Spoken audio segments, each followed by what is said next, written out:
there are so many people that talk about how the cannabis industry is so difficult, so challenging, and I'm not saying that they're incorrect on that, but your presence, the way you hold yourself, the way that you write, um, I wanted to ask you, do you have any spiritual like practices or like spiritual concepts that you evoke so that you can traverse this challenging industry with a smile on your face?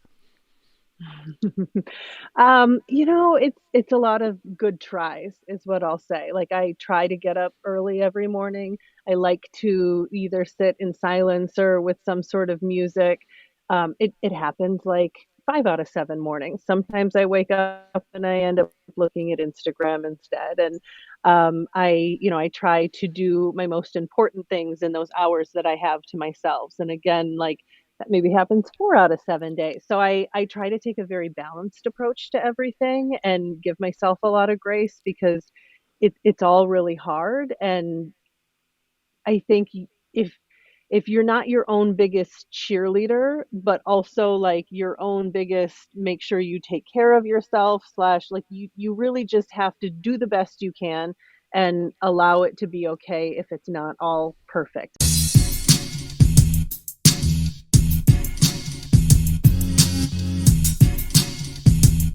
All right, welcome back, beautiful people. It is the Silicon Valley to Spirituality show. This week I have a really awesome guest. She is someone that I've been wanting to speak with for the past couple of months.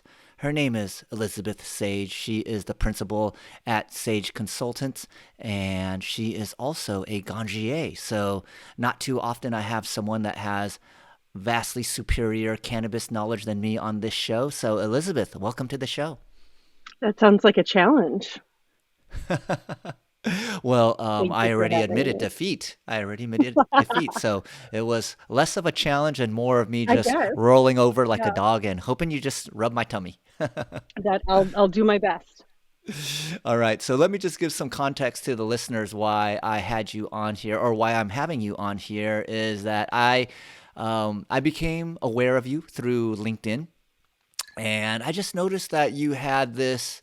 Um, like a spiritual side to you, but I also noticed that you had a very comical side to you. And for me, when I think about spirituality, I kind of think about someone that might look like me, bald head, sitting on the top of a mountain, meditating, really boring, super grounded. And when I met you or when I came across your writing, I was like, wow, she's super grounded, but she's also like really funny, humorous. And then, of course, we share a love for cannabis. So I thought, oh man, this is very synchronistic. I need to meet her. And then I scheduled a call with you. I was actually sitting outside of the dollar store. I was going to do my shopping, but our conversation was so engaging. I decided to just sit in the parking lot of the dollar store. And if you sit in the parking lot of a dollar store, it's actually like really fun people watching. So I was Oh, enjoying kind of like what was oh going yeah. on outside of the store too. But enough about me. Elizabeth, welcome to the show. Thank you so much for being here. Thank you. No, I'm very excited to be here. And it's funny, our initial conversation, I don't think we even started with like, hi, this is what I do and where I'm from. Like we just kind of went in right away.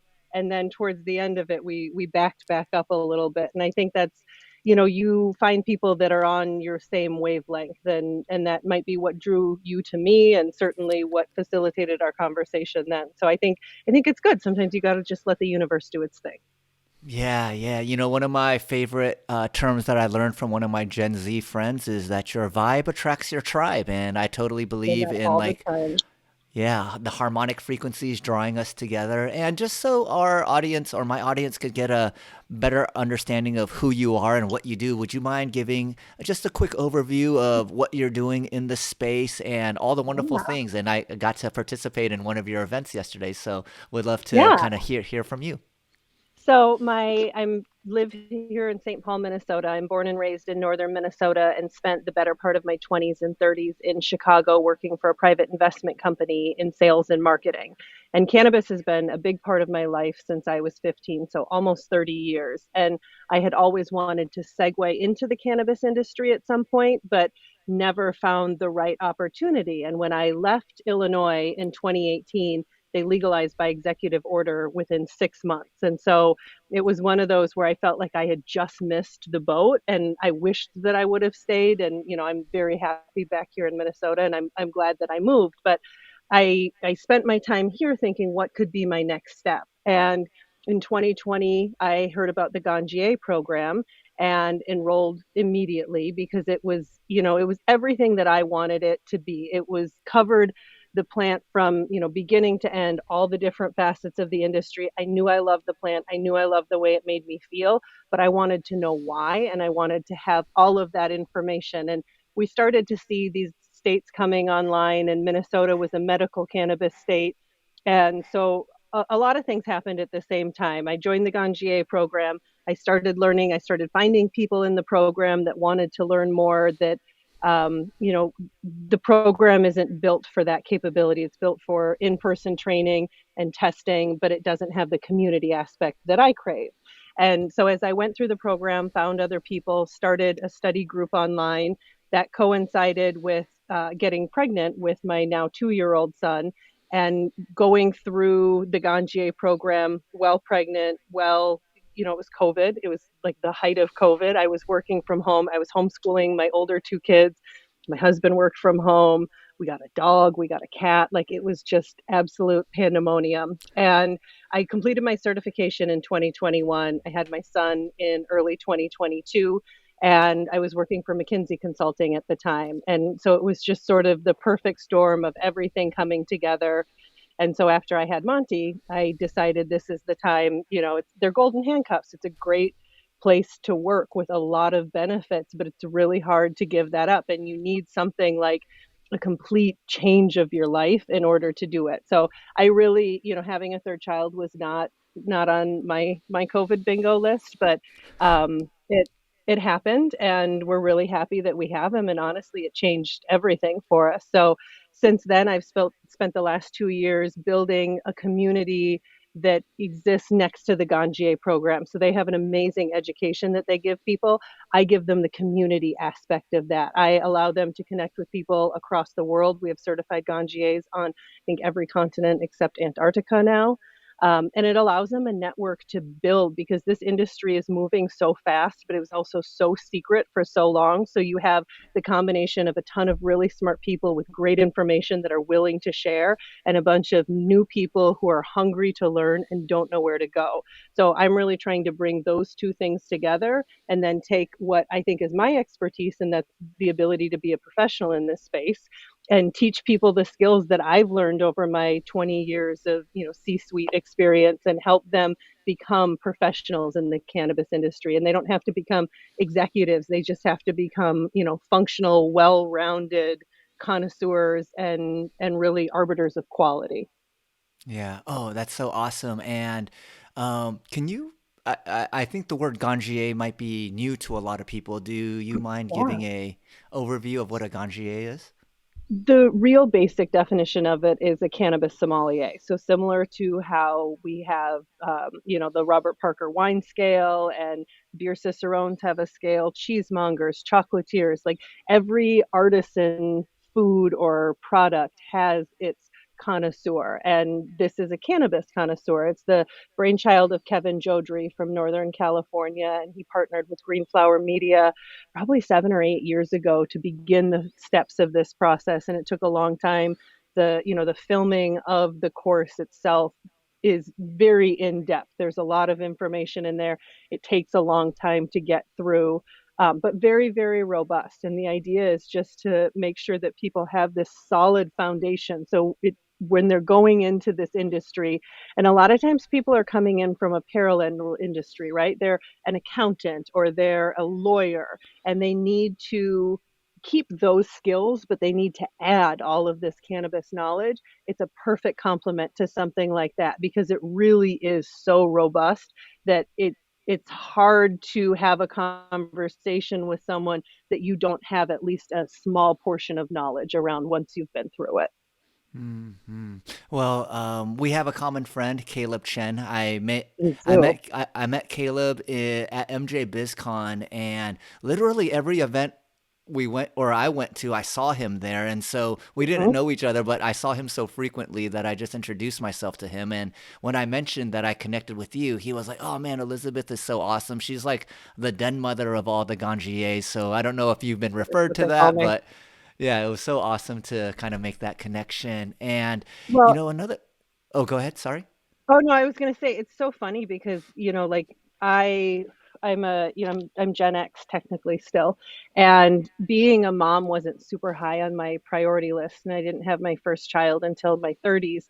And so it's interesting to me when and I know that I have a lot of mothering qualities. They're more like smothering qualities possibly, but like I can't help it, and I know that I'm a good mom, and I know that that's my instinct, but I still somehow cringe internally a little bit when people refer to me that way, and they're like, she's such a good mama, and I'm like, it's a sweet sentiment and you're not wrong, but it's like sometimes it feels almost a little, and it's not when Caleb says it. Let me be very, very clear. I know that's not how he means it, but it's just funny because that's never how I would have identified myself as a mother, right? Like I can think of five things I would put before that. And now that's actually changed me in a lot of ways to start thinking about that as something I do put first. I do make sure that people know that that's part of my life because it's a huge part of my life. And when I'm not available for 8 hours out of the day in different spots, know that that's why, because I am, tending to my actual children. And then, those other 4 hours out of the day, it's my virtual tribe of people that need somebody to help keep the community connected. Yeah, and that's very interesting because I'm in a lot of men's groups as well, and I'm a Gen Xer, and when I look around the room, I feel like I'm at least 10 years older than the next person or the next oldest person, and they often refer to me as an elder, and it's super weird, and but at the same time, I've started to really just receive that is a very positive thing. And when I look in the mirror, I definitely don't feel like an elder, but I do understand what they're talking about. But one thing that I wanted to kind of bring back to was you brought up the concept of golden handcuffs. I love that term. It's to me, it's like the perfect term to describe people that stay in jobs that provide for their survival in a very lucrative way, but perhaps leaves their soul a little bit starved. So, would you mind kind of sharing your story of, you kind of you talked about like leaving the golden handcuffs behind, but I'm sure it wasn't like a easy decision. Can you Well, it give was some of the it was details? not, but like I mean, in all honesty, it really wasn't my decision. It was like I said, we were in the middle of COVID. I had worked from home for I think going on 15 or 16 months. I was 32, 33 weeks pregnant. And Mckinsey had a vaccine mandate that they wanted everyone who worked for them to be vaccinated. And I made my case, both religiously and medically, and they weren't willing to work with me. Let's put it that way. And it was, Mm. it was really sad because my career trajectory there was really, really strong. Like I had just come off my best year yet. I had a lot of things that I was really excited for in the coming years. But, for me being the age that I was, I had had COVID, I had my antibodies tested, I knew that I was still protected. I just wanted to wait. I said, just let me wait. Let me make that decision when I'm not 32 weeks pregnant, when we have more data, when all of that stuff. I work from home. I'm not a threat to anyone except my family.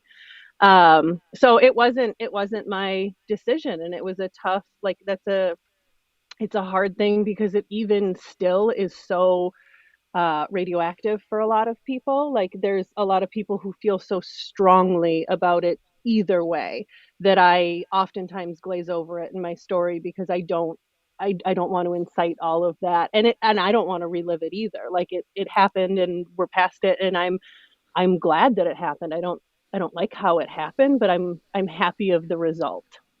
Yeah, well, maybe this is a great segue into some more spiritual talks because one of Oh, the things that I've realized is that in my experience, the universe or your intuition will be guiding you down a path. And, I can only speak for myself, but there were many signs as early as like 2018 that I was burning out from the cannabis space, that I should take a break, that I should do something different. I just kept ignoring it until I was asked to leave my own company. And the way you described it is like you didn't like it, but you realized it was actually one of the best things possible. And as I became a little bit more spiritually sensitive, I started realizing, oh wow, there was tons of signs and there was an opportunity to leave on my own accord versus being pushed out. But even being pushed out, I could see it was like, hey, Sabo, you have something else to do right now. You're being super stubborn. This is the only way that you're going to shift your priorities and focus on something else. And so as you're telling that story, I was like, wow, Mckinsey's loss is truly cannabis's gain. And I guess maybe we can talk a little bit about, you talked about your religious background. I was just curious, like, what kind of practices do you have? Yeah. And yeah. So I grew up sort of non-denominational Christian. My parents both came from different backgrounds. My dad, his stepmom was Catholic, so he had a little bit of that influence, and my mom was raised Baptist, and very Baptist. She's from Iowa. And they met on a farm in northern Minnesota in the mid 70s. And it was kind of like I describe it as a Jesus farm. So it was a lot of born again Christians and a lot of young men and women coming together. They worked on a farm, they sold stuff in town.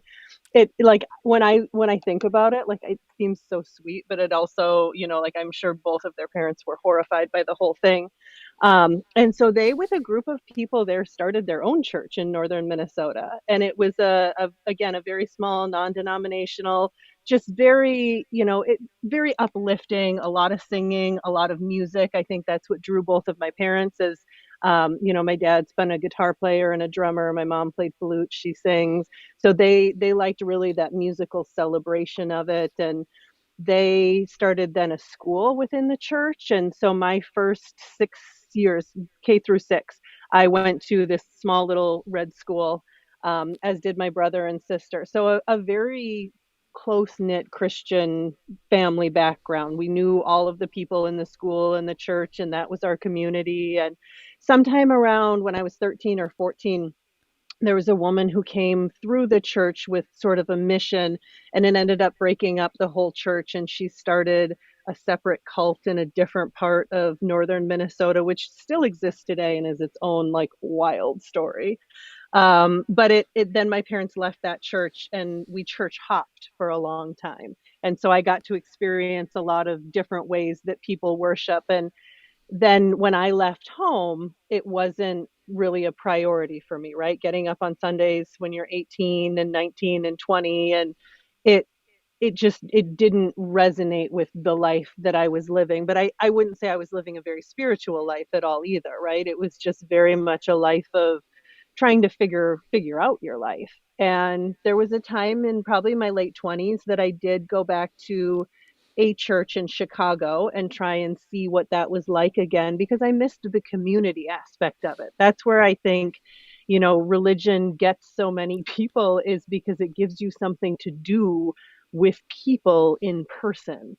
And as much as we've all moved to this digital age and we're all very comfortable there, we all know in our heart of hearts that, like, you get a different kind of fulfillment from being in a room with people than you do from being on calls. And you do what you can when you can and get it how you can. But truly that idea of worshiping together, whatever religion that is, or being in community with one another has a different kind of energy and purpose. And so I wanted that. I did not find it, and didn't really look again for another 8 or 9 years. And so probably about the time that we moved back here to Minnesota, it it just everything kind of changed, right? Like we moved closer to our families again. And so some of that stuff, like your family stuff that we had just really moved away from for 15 years and not dealt with because we could keep it at an arm's length. We only had to deal with it twice a year for a week at a time. Like we just had to start dealing with a lot of that stuff, and we still are. And that's been a process of really just surrender is the best way that I would put it. And so, that's something that I take from Christianity is there is a lot of surrender in that.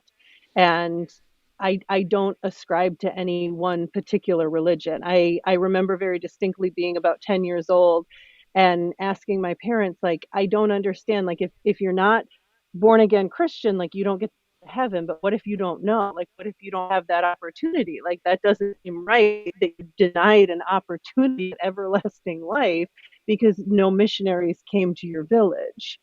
And they didn't have a great answer for that. And I don't know that anybody does in any religion, right? Or that I refuse to believe that there's just one right answer and like one group of people has it all figured out and everyone else is stupid and gonna burn in hell.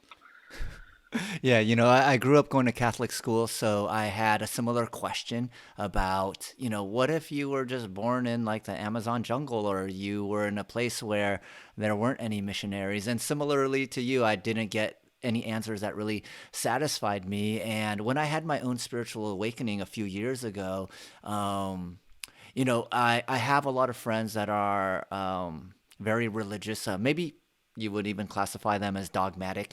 And, they had some choice words for when I told them I was getting like some downloads from I don't know where. And, what was interesting was at first I felt like they were kind of rejecting me. Like, hey, I thought I was sharing them. Like, I think I'm connecting with God or something. So I thought they would be very open to it. And they actually responded with, you're actually connecting with the devil. And it really kind of hurt me. But when I thought more deeply about it, instead of thinking, oh man, they're really trying to rain on my parade, I really realized what they were actually trying to do was to make sure that I was connecting to something positive, right?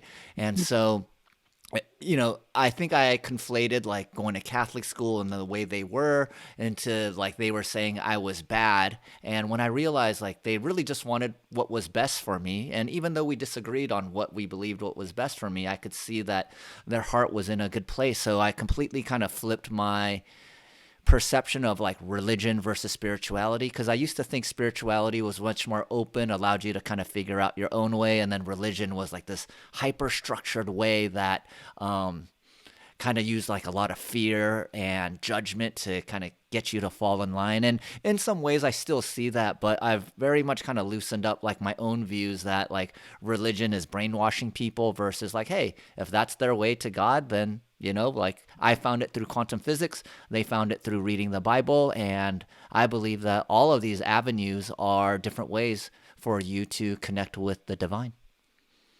I think the hard part is probably where you felt the judgment from them, right? Where they automatically assume that you wouldn't be able to connect to God, or they don't like the verbiage you use around how you connect to God because that's not the verbiage that they're used to.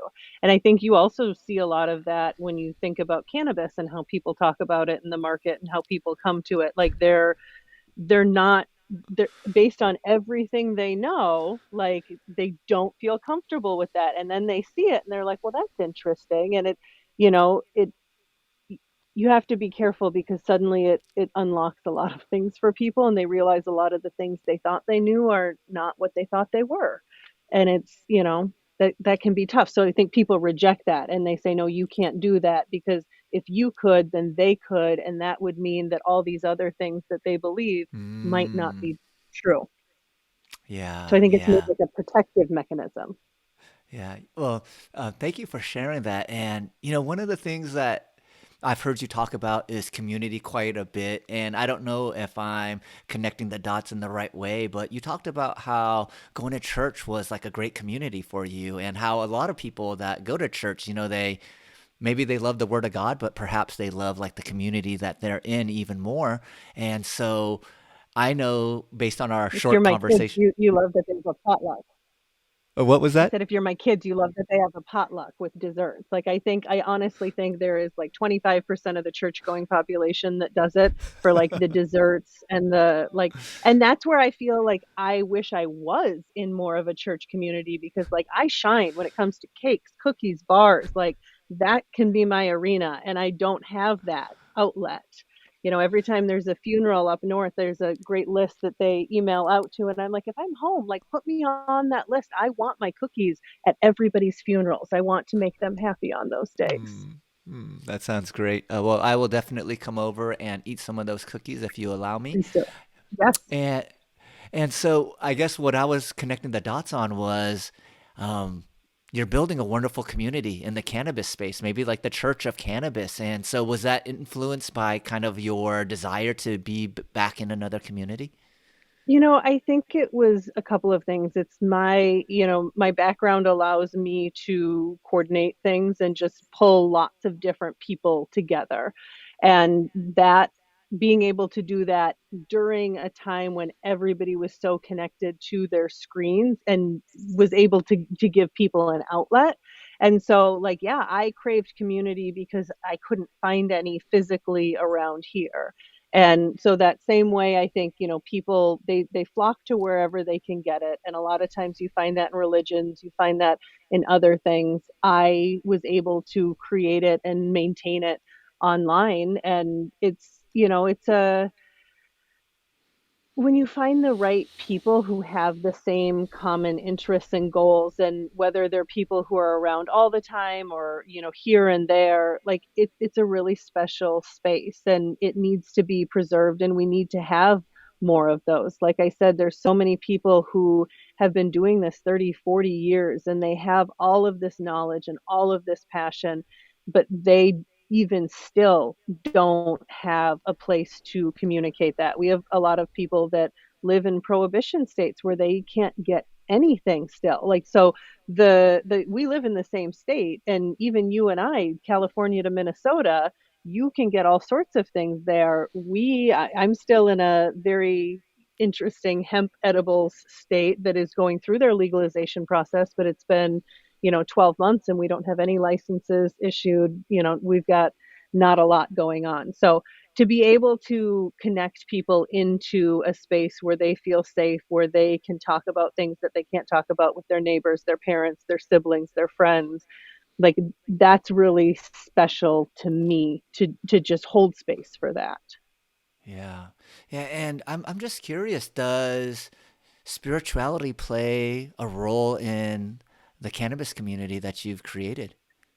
I mean, not specifically in my community, but I think it just exists in the community overall. A lot of people, it yes and no, right? I think there are a lot of people who are in cannabis because they think that it's an easy way to make a dollar, and they're excited about that part of it. And maybe not so much for them, but I think there's a whole big part of the industry that is more just about the plant, how it's grown, why they're growing it. They understand the concept of personalized medicine and cannabis being able to adapt to us as we adapt to it and work in that symbiotic relationship. And so those people for sure, but I don't know that it's any one spirituality. I think it's a combination of like everybody's just their own life experiences, what they want to achieve, how they were raised, and you just kind of roll that up between whatever experience they've had with cannabis.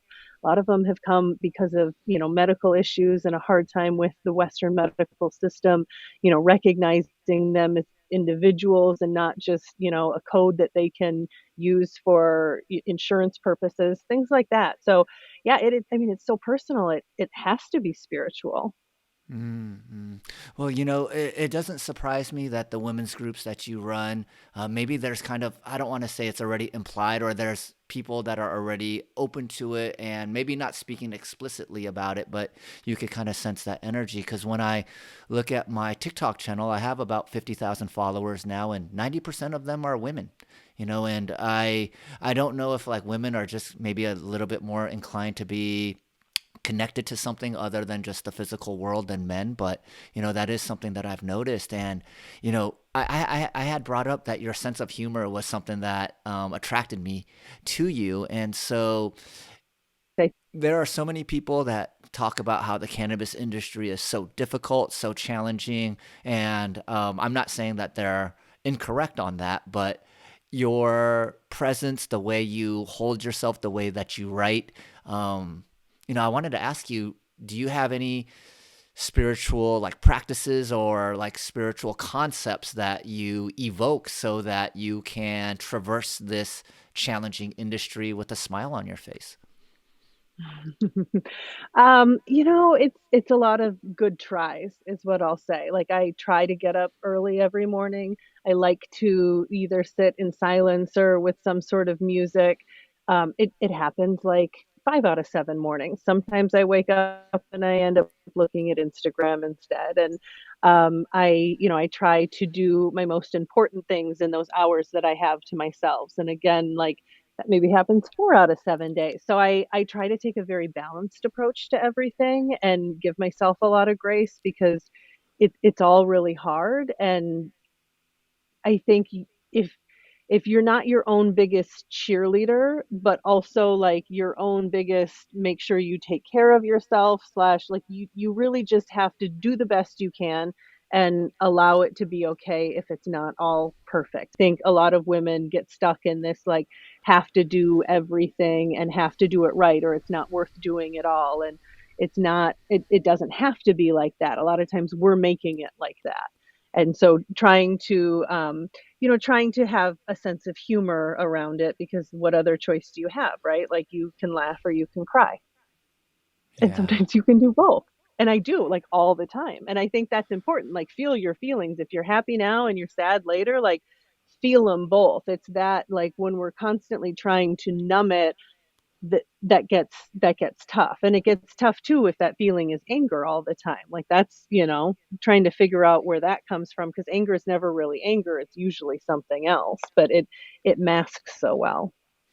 Yeah, I don't know if anyone's ever told you this, but you have this like really like unique blend of like, within moments of speaking with you, I could tell, oh man, she has like very high native IQ. She's super smart. She puts her thoughts together very well. But then you also have this very like self-aware, vulnerable side. And for someone that seems to be such like a hard charger, you seem to be very aware of like just giving yourself like grace. Like, hey, it happens maybe 4 out of 7 times or 5 out of 7 times. And I could kind of see out of the corner of my eye, like my wife working out in her garden beds right now, and she's very much a perfectionist. And what's interesting about like being so hard on yourself or being the person that puts all the pressure on yourself, because yesterday I was doing a meditation, and um in my view, it looked like my wife has been kind of down like the last couple of months. So I've been asking her, how do you feel? Is there anything I could help with?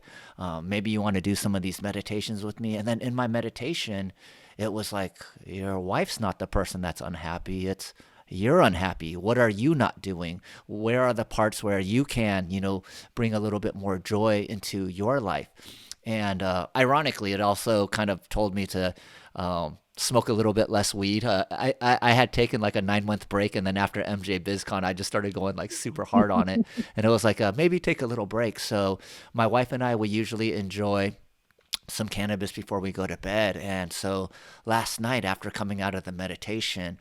As you can imagine, me worrying about like my wife being happy, and then all of a sudden it was like, no, you're the one that's unhappy. I was like, what do you mean? Like I feel like pretty Not good. And expecting that. so yeah, not expecting that. So when she saw me, she was like, "What's wrong? Are you angry?" Or, like she could tell like my energy had shifted. And so I told her this morning, like last night, I didn't quite have the words to explain to her, like, what was going on. I just told her, like, I'm not smoking weed tonight and I'm just going to go to bed.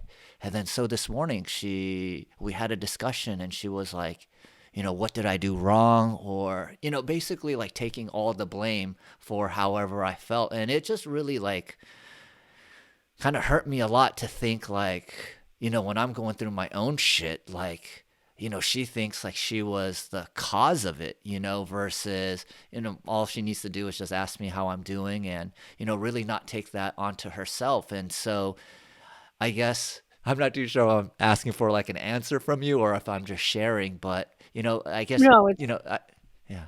I feel what you're saying though. The like when you have someone else's mood, like what are you responsible for? And like learning that you are not responsible for someone else's feelings and vice versa, right? Like she felt because you, however you were feeling, that was her responsibility to fix, and vice versa. Like, you felt that for her when you sensed that she was feeling down, even though that was about you thought that was your responsibility to fix. And I think learning to figure out what is my responsibility and what is other people's responsibilities, and then not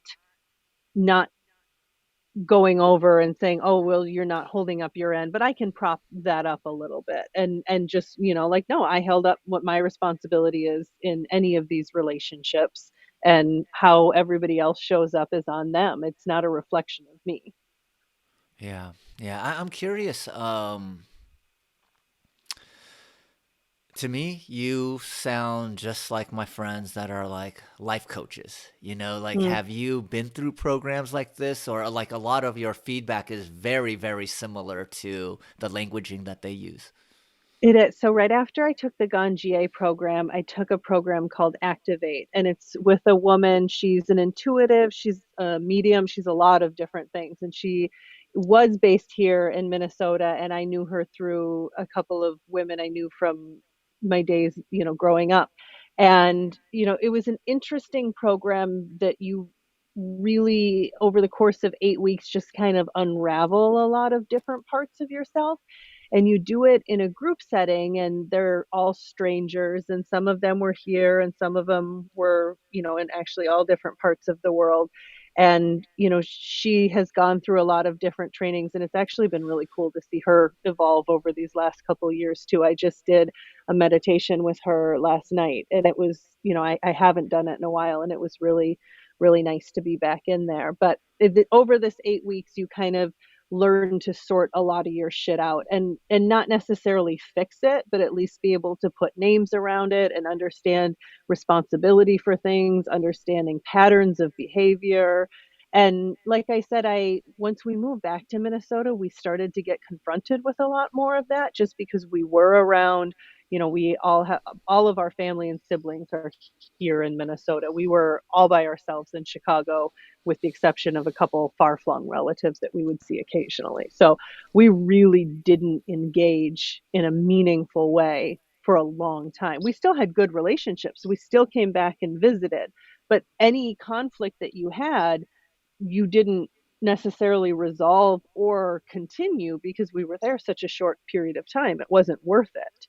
And so once we moved back and we were, seeing people on a more regular basis, when I moved here, my parents had my kids for 2.5 weeks while we were in the moving process. And, we frequently have them go, with COVID and everything, when we were both trying to work, when they were homeschooling, all of that, we have had to rely on my parents and our extended family a lot more. And so we've had to then, like, work through some of these relationships and have different relationships, because, you know, a lot of times we have our, sibling relationships that you have as children, and then you all go off to be adults. And when you're not all around each other, eventually there are these times where you do come back together, and you have to learn how to have new relationships. You can't have the same relationships you had when you were children, because you're all bringing these different life experiences and thoughts and things to the table that are valid and need to be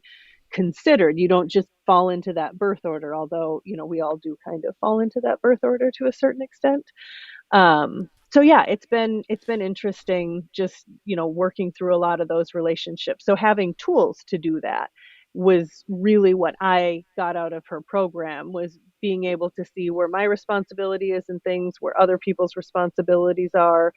How can I show up in this way, and what can I expect other people to do, and know that that's not, like I said, not my responsibility. If they're not showing up in the way that I want them to, like, that's on me for wanting that. If I don't have those expectations, they can't fail to meet them. Mm, mm. And the woman that you said that facilitated this course, I think you Yeah. referred to her as like an intuitive, a psychic, and a medium. I think psychics and mediums, most people have some general idea, but when you hear the word intuitive, how would you define like an intuitive?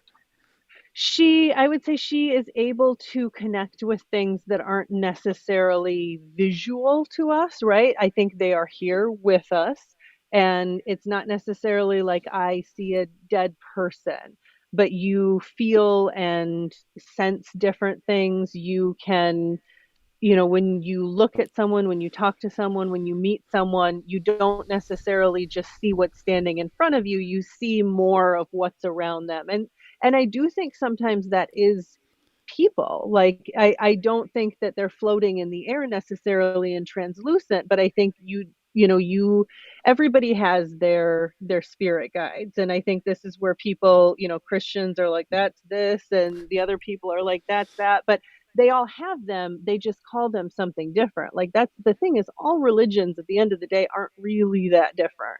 They have different ways of thinking of things, and they have different entities to them.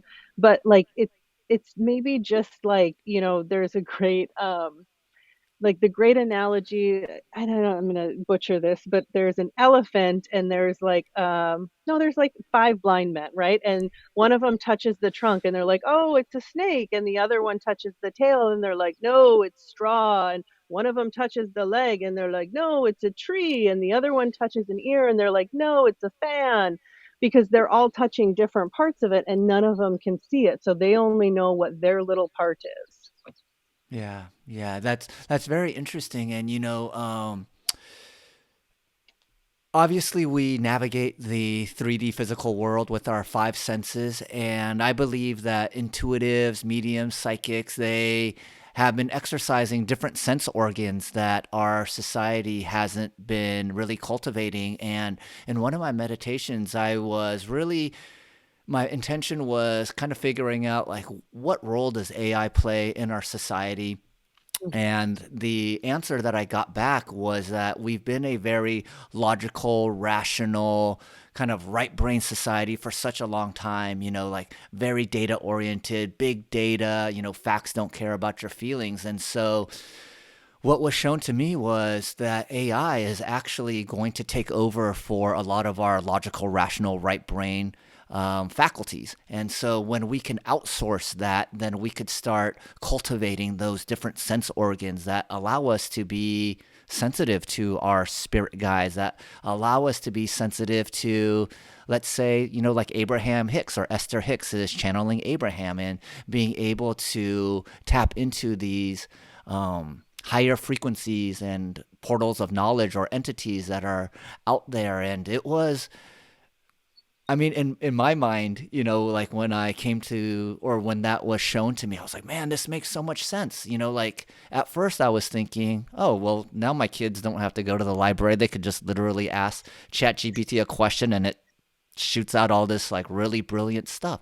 And then I was thinking, man, this might be a bad thing. They might not know how to research. They might not know how to intellectually understand things. And when it was shown to me that it was actually like, no, we've been overdeveloped in this rational, logical, linear thinking. And now that we could outsource a little bit of this, it's going to allow us to tap into our intuition, to our creativity, to those epiphanies. And I was just curious, I see you nodding your head, but, I just wanted to know what your thoughts on my little meditation and if that resonated with you. Well, it's interesting because you're saying all of this right brain stuff, and that's our more masculine side. And I think there's a lot of people who have, talked about a lot of that energy having dominated the last century or so, and a turn towards the feminine energy and some of that taking over. And you look at the state of our world, and I think there are a lot of people that could agree that maybe that same masculine energy isn't serving us as well now as perhaps it has in the past. Because I really do believe in the balance of both. I think that a big part of where we're missing the mark is the competition between the two, as opposed to the collaboration and the connection. And it's super easy because we're in a society where we're always pitting things against each other. Like, there's just so much competition, and it's spoken and it's unspoken. And we do that with almost everything, and we do it with men and women too. And there are toxic men, and there are toxic women, and there are, great men, and there are great women, and we have to respectively put them in the categories that they're in, regardless of what label they wear. And I think allowing for some of that masculine energy to run autonomously and some of the feminine energy to come in a little more directly and intentionally would serve, really the world a little bit better right now. Yeah, I Not really great. love. It's not great out here. Yeah, I really love the way that you put that because I think that, I could tell you when I talk this way in front of the other Girl Scout mothers, they love it. They love it. They're like, oh man, he understands it, he gets it. And then when I say this around my male friends, they're just like, are you saying there's no use to logic and science and, this rational logical thinking? And I'm like, no, it's just I'm letting you know that I think there's an imbalance, and I really love the way that you put it. It's more about the coherence between the two hemispheres and really blending the masculine with the feminine, so that we could be holistic humans and be able to draw upon what is necessary in that particular situation. Like I guess if we're maybe going to war, it might be good to be in your masculine and get ready Yeah. to you know do whatever is necessary to win. And then, when I come home and I'm with my wife and my children, that same type of energy, I know it just drives my wife away, drives my kids away. So I really love this balanced approach that you have. And I guess I'm curious, you had mentioned that you worked with, um, what is that lady's name that you took the course from? Oh, her name is Vanessa Files. Okay, And Vanessa she's Files. under, I think she's, yeah, vanessarose.com. And I think she's under Vanessa Files on Instagram. But she's great. Okay. We love You being. know, you talked about like your parents grew up as fairly I can't remember the words you used, but they were pretty deep into Christianity, right? Yeah. And then you went away to college. You kind of got disconnected from the community. Life gets in the way. You're working at McKinsey. I'm sure McKinsey was a very a job Its that own required a lot religion. of your time. Yep, your own little cult there. And so as you've come back to Minnesota, you talked about like, oh, in the past, you just see them 2 times a year, like you don't really have to get deep into things. It's just kind of like, hey, let's just enjoy our time here. But now that you've come back for a longer period of time, I'm just curious, I kind of just reading between the lines, but it sounded like you needed to reconcile some things either with your parents or with your siblings. And, being that you have more of this, I guess, agnostic approach to spirituality, was that one of the things that you needed to reconcile with them? I think it was just more of, you know, my family was very disconnected. And I felt like even from Chicago, I was always trying to hold it together. And I don't think that like any of us were able to show up in a super authentic way for my parents. And I don't know that it's their fault that we didn't necessarily feel comfortable. Um, and I don't know that that makes a lot of sense exactly. But what I will say is that for me, at least, when I was finally able to tell my parents that I used cannabis, like there was like a game changer. And that's something, my brother and sister, they're both older than me. They'd also used cannabis for a long time. And there's, some history around that wasn't always pretty, and a lot of stuff that was very, very fine and normal, but they had a lot of fear over telling my parents. And so when I finally did it, and then they could slowly start coming out about it, and my parents were receptive to it, and like it really changed our family dynamic. And so, it's funny, people ask me a lot, like, what's your story in cannabis, like, because a lot of people have like these beautiful stories. Like, I am so lucky to hear so many people's stories. Their lives have changed, their relationships have changed, like all of these different things. And I don't know that I have one of those big stories. I just have, a life full of proof that it has done a lot for me. It's made my life easier. And now I look at, again, here in Minnesota, we have this low dose hemp edibles law where suddenly there's cannabis beverages everywhere, literally everywhere, and gummies and topicals and tinctures and things like that. So we had a whole new market pop up, and like great for me because that was, right when I was launching my business. But now we have this whole generation of baby boomers that were, like we talked about this a little bit before, they were essentially lied to about what cannabis was, what it did, what it was responsible for, how it was going to destroy society. And now they're realizing that's not what's happening. And they're like, oh, I'm on 42 different drugs and I could be on two and take this, soft gel and feel the same. And so there's this, to me, a whole new reckoning of boomers that are going through this process of learning about cannabis, learning to use it in their body, seeing how it makes them feel. And, it's a great opportunity, I think, for a lot of people at that age, because they don't want to learn about it from me. Like, they want to learn about it from somebody similar in age. And so I say all this because, suddenly my parents, with it being legal here, were a little more open to the idea. When I decided to do what I did and told them finally, they were like, okay, like they let it sit for a little bit. I'm sure they weren't thrilled. But I'm in my 40s, so that's okay. They can be disappointed in me and I can still be proud of myself. Like, those two things are not mutually exclusive. And so being able to be open about it, and then seeing my siblings be able to be open about it, and then see when we have, family gatherings now and cannabis beverages are legal and literally every single person in the family, like, that's what they all gravitate to, because they never drinkers. My family was not a drinking family.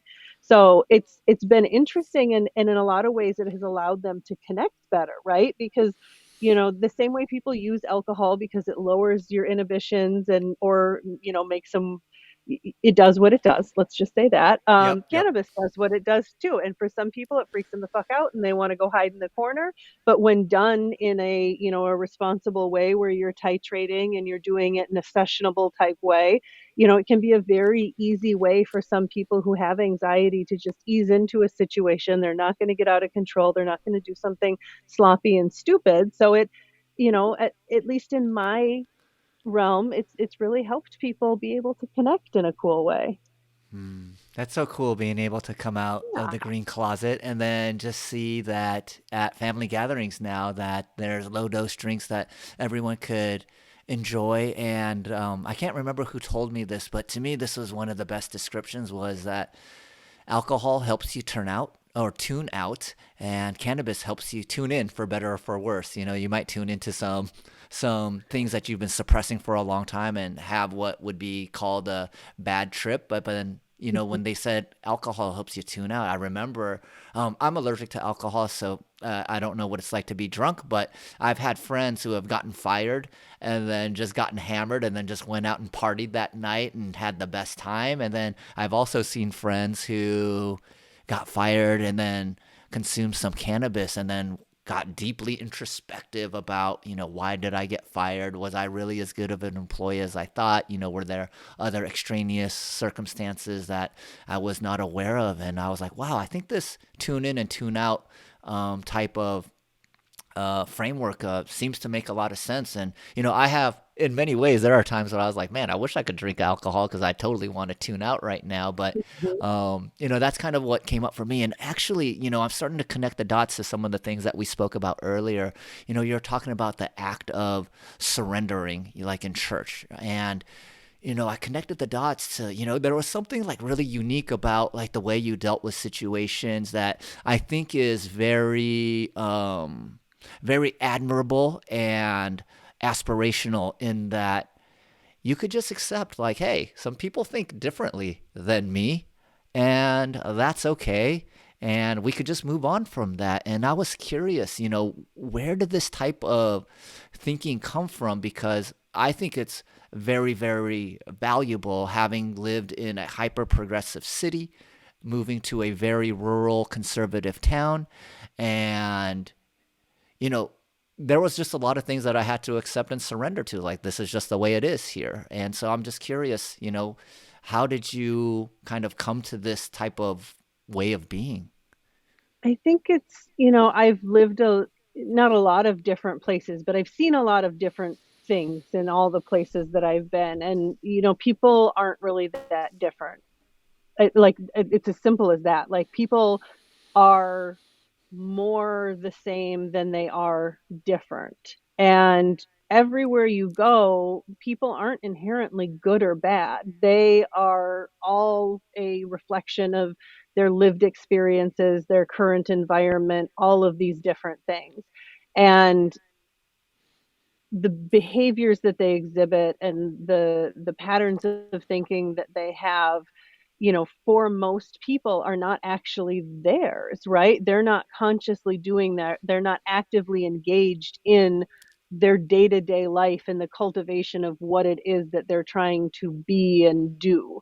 And so I because I was like that for a long time too. Like, so I fully understand how that is. And I understand that way of thinking where, like, I feel this way, and in order for me to feel secure in who I am, I have to think everybody else is wrong, because if I'm right, then you have to be wrong. And it's just seeing so many different situations and seeing, you know, conflict on both sides, and like them both having valid points based on literally their point of view. Like, back to that, if, you can't go to heaven if you don't know about God, and if I don't, how well, I don't get to go if I don't know. Like, if I don't try and understand something from your point of view, even if I think that it's very different than my point of view, like, I am never going to be able to feel like my view is actually valid because I didn't vet it against something else.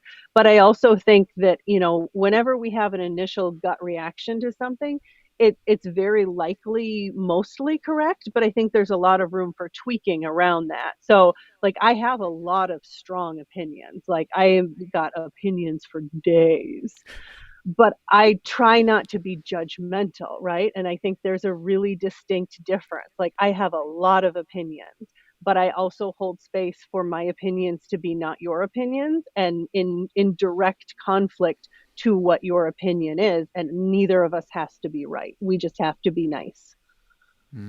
Yeah. Um, I don't know if we talked about this, but are you familiar with spiral dynamics by any chance? I am not. Okay, well, the good news is I just dropped a video on spiral dynamics today, of this We'll check recording, that out. but it talks about the 8 stages of consciousness, and it breaks it up into two tiers, tier one and tier two. Tier one has 6 stages, tier two has 2 stages, and without going through all the stages individually, the one thing that each of the first tier one stages absolutely believes is that if more people thought like me, the world would be a better place. And so I think the unifying concept here is that no one is actually bad or evil. They just genuinely believe if more people thought like me, the world would be a better place.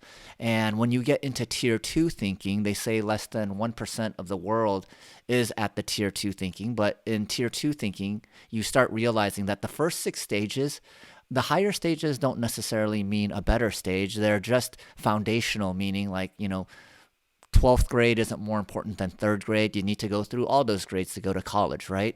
And so if you can just hold the idea that everyone is believing what they believe because they think that's the best way to believe things, you might not be so prone to label people good or bad based on their beliefs. And then in tier two, and the reason why I'm explaining this to you is you have a lot of markers of people that would be in tier two, which is, hey, I have strong opinions, but you also kind of, someone in tier two, they look at the world in systems as opposed to good and bad people. So, like, did they come out of a positive system or a negative system or whatever system it is? Most likely, you'll kind of have like that type of thinking of that particular system. And so, to me, I thought it was very important to let you know this model because I just feel like you have this natural ability to see this world in so many different granular ways. You have this self-awareness of like, hey, we can all coexist together while I still have like my own very strong opinions.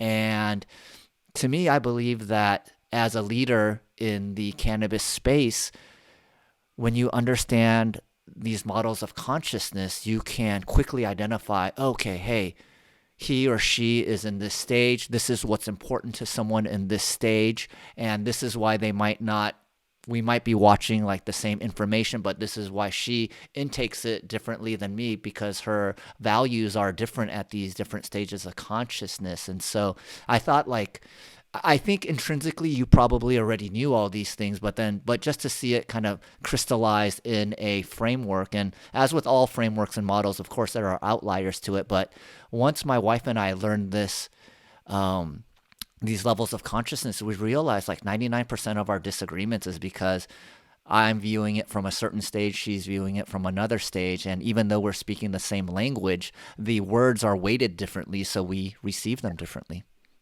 Yeah, and it is really, about the receipt of things. And a lot of times we're filtering that through our own lens, and that's where it gets cloudy, is because we have the way we think that we're supposed to be receiving it. Yeah. Yeah.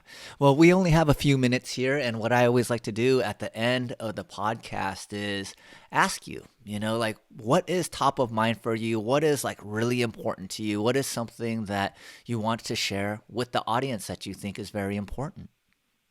Oh, I don't, very important. I don't know. For me, I'm just starting to think about like how I want my summer to look really and spend time with my kids. A big part of the shift that I've made, right? Going back to saying like I had a hard time identifying as a mother, and that being sort of like my premier title, and then these other things falling after that.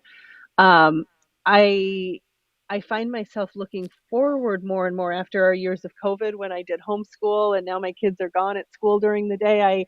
I'm happy when they come home, and I of course have my toddler to keep me company all day long. And maybe maybe it's because when they get home they keep the toddler company. Maybe that's why I get so excited. It is possibly, we're figuring this out now. But no, just the idea that they'll get to spend a summer at home again. And, for many, many years, summer for my kids was not a time of like lounging around, going to camp, like getting ice cream. It was like basically school again, but you were, in a school building doing fun things, but under supervision, all of that all the time. And that's just, I never even thought that it could be any different. Like that's just what it was going to be.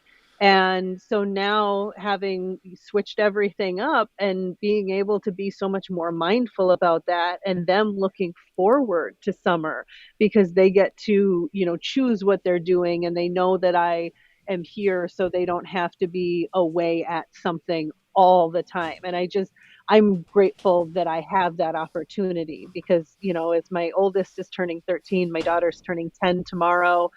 My time with them is going so fast, and that is starting to hit me right now. So I'm just trying to be really intentional with what I'm doing over the next 6 months. I mean, with which I've really tried to bring all of that intentionality to 2024. 2023 was a mess. Like it was a mess.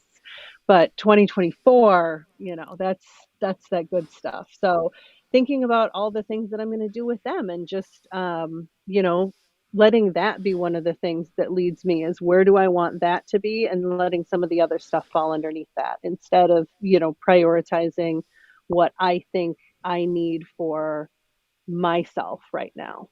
Oh wow. That's so awesome. I loved hearing that. Most of the people that I speak with, and I think they would also relate to this. They're kind of like professional overachievers. So when I ask them this question, I get a lot of grandiose answers like, I'm going to change this or I'm going to change that. And I dig it. I don't think there's anything wrong with that. But I love how you were just focusing on, I get to spend more time with my kids. I get to, um, maybe they help me babysit the little one too at the same time. I believe it could be all those reasons all at the same time, kind of everything Yeah, everywhere all at once. But, right. I have, not to bring it back to spiral dynamics, but a lot of spiral dynamics talks about like, instead of trying to change the world to fit what you think it should be like, is as we expand our consciousness and we get to these more higher levels of consciousness, and we could see like truth in everything, and that it's just some things are more true than others depending on the context. I believe that we can really focus on ourselves and it not be a selfish thing, and actually focusing on yourself is a great way to not teach people through words, but teach people through your way of being, of what is possible. And I do feel like the more I spend time with you, realizing what a gift you are to the cannabis industry, what your potentiality is in helping the community of people that you are helping facilitate the rooms in. You know, I only got to sit in for about 15 minutes with Jocelyn yesterday, but even those 15 minutes that I heard was like very impactful. I walked away just with a lot more like positive energy in me. So I just wanted to thank you for being you, and hopefully you could come on the podcast sometime in the future. Yeah, I would love to. It was a lot of fun, and I think, people need to have more big, deep conversations, right? Like, and don't get me wrong, because I'm from the Midwest, I will talk about the weather all day long. But I think that a lot of times we gloss over the hard stuff, and it's not bad to like dig into it with people a little bit. Like it's nice to actually know where people are coming from, and then you kind of start to understand where they're coming from a little bit better. And I think you don't necessarily react to people the same way when you have a little bit deeper understanding. But it's on each of us to try and just be a little bit more vulnerable when people ask, "How are you?" Yeah, yeah. And you probably don't see yourself this way, but I see you as a spiritual guru because I feel like what you communicate, the way you present yourself, like you're very relatable. You know, it's like easy to understand and go, yeah, I could be like that. So in Because I'm my also a eyes, garbage person. Like I like trashy reality TV, and like like I'll drink a Diet Coke here and there, and you got it. Like I said, it's a balance thing, right? 5 out of 7. yeah. Well, you know, if there's one thing I learned is that I think the idea that I've had a spirituality was kind of like this old model of living a monastic lifestyle, you know, just meditating all day. And I believe modern spirituality could be all these things. It's like, hey, I watch the UFC, I watch reality shows, but I Right. also take time for myself to discover my own deeper inner wisdom. Right. And like if we were all less judgmental about all of it, we would allow space for that. Like there's might be something like the masculine feminine about that, right? Like there's room for the garbage you and the spiritual you to coexist. Yeah, yeah, exactly. All right, Elizabeth. Well, thank you so much for this wonderful discussion. I feel This like was I lots of ended fun. it 5 minutes ago and then we jumped into another podcast. So we'll definitely have you on in the future. And if there is any way I could support you, please let me know. And for the people that are Thank you. listening that are hanging on to every one of your words, how could they find you and how could they be a part of your organization? You can find me on Instagram at the Sage Ganjier, and I'm pretty active on LinkedIn, or at least I try to be in our one safe cannabis space that we sort of have over there. But I also, if you go on LinkedIn, I have a newsletter you can subscribe to, and you can Sage Against the Machine with me every week. Oh, Sage Against the Machine. And I will drop all those in the show notes below. So if you didn't catch them, just look Perfect. at the show notes. And thank you so much again. And we'll be back next week with another awesome guest. But that person has big shoes to fill based on They today's sure do. conversation. Thank They sure you. do. Awesome. Thank you so much.